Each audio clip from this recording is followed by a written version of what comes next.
Bilal bin Rabah al-Habasyi adalah mantan budak Umayyah bin Khalaf, yang kemudian dimerdekakan oleh Abu Bakar As-Siddiq, setelah mengalami penyiksaan oleh mantan tuannya yang berasal dari Bani Jumah itu. Setelah masuk Islam, ia digelari berbagai julukan kehormatan, seperti As-Sadiqu al-Iman, orang jujur dengan keimanannya, Al-Bazil nafsahu dunadinihi, orang yang menebus agama dengan jiwanya, dan Muazinul Rasulillah, muazinnya Rasulullah. Sementara kunya atau nama panggilannya adalah Abu Abdillah. Ia terkenal karena keteguhannya dalam mempertahankan iman atas penyiksaan luar biasa yang menimpanya, serta perkataan, ahadun ahad, yang menjadi jawabannya atas pertanyaan yang memintanya untuk keluar dari Islam.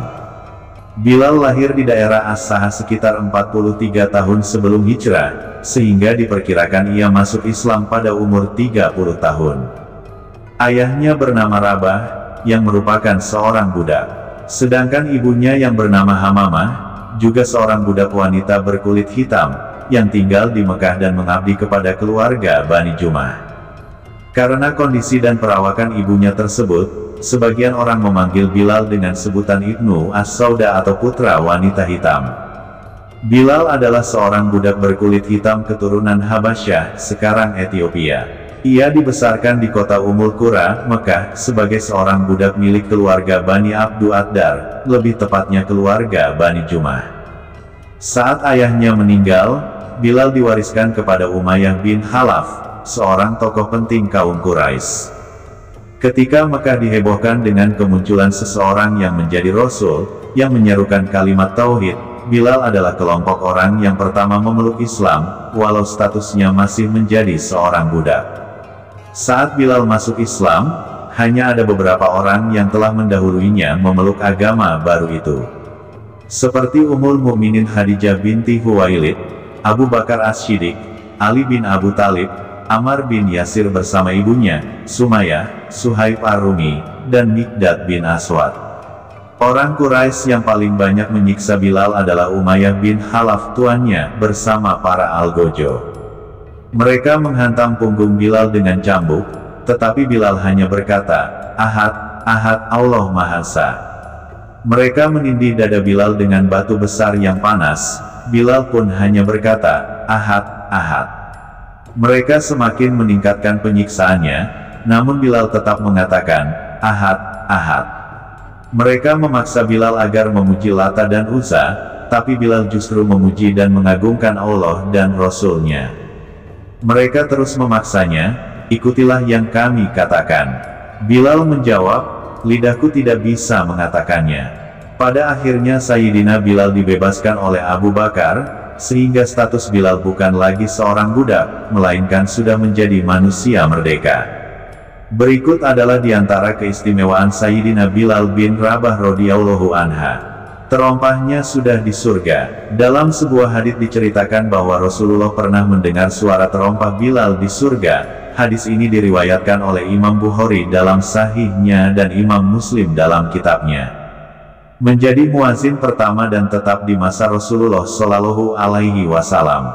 Ketika hukum syariat azan diperintahkan oleh Allah, maka orang yang pertama kali disuruh oleh Rasulullah untuk mengumandangkan azan adalah Sayyidina Bilal bin Rabah. Ia dipilih karena suaranya sangat merdu dan lantang.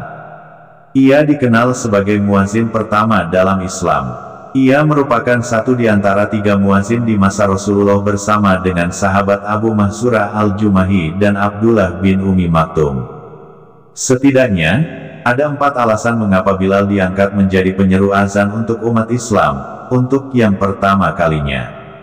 Pertama, Bilal memiliki suara yang lantang dan merdu.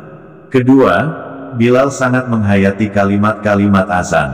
Ketiga, Bilal memiliki kedisiplinan yang tinggi saat mengumandangkan azan, 5 kali dalam sehari semalam. Keempat, Bilal memiliki keberanian untuk mengumandangkan azan pada masa-masa awal dakwah Islam. Bilal tercatat mengikuti semua peperangan bersama dengan Rasulullah dari mulai Perang Badar dan semua peperangan setelahnya. Namanya harum dan dikenal oleh kaum muslimin di seluruh dunia di setiap zaman. Teguh memegang iman. Hal tersebut terbukti ketika beliau disiksa oleh tuannya karena masuk Islam. Beliau disuruh telanjang dada, diseret di atas gurun yang panas, kemudian badan beliau ditindih batu besar yang panas.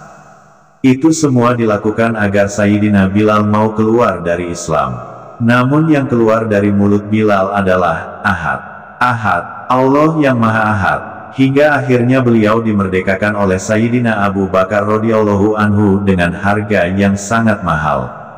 Berawal dari seorang budak, berkulit gelap, rambut keriting, namun dimuliakan kedudukannya oleh Allah, karena memiliki keimanan yang sangat teguh. Diperintahkan Rasulullah Shallallahu Alaihi Wasallam naik ke atas Ka'bah, untuk mengumandangkan azan tanda keberhasilan Islam membebaskan kota Makkah pada peristiwa Fathul Makkah. Pasca meninggalnya Rasulullah pada tahun 11 Hijriah, sahabat Bilal pergi meninggalkan Madinah menuju tanah Syam untuk meringankan kesedihannya. Ia akhirnya meninggal di kota Damaskus pada tahun 20 Hijriah atau 21 Hijriah dalam umur 63 tahun.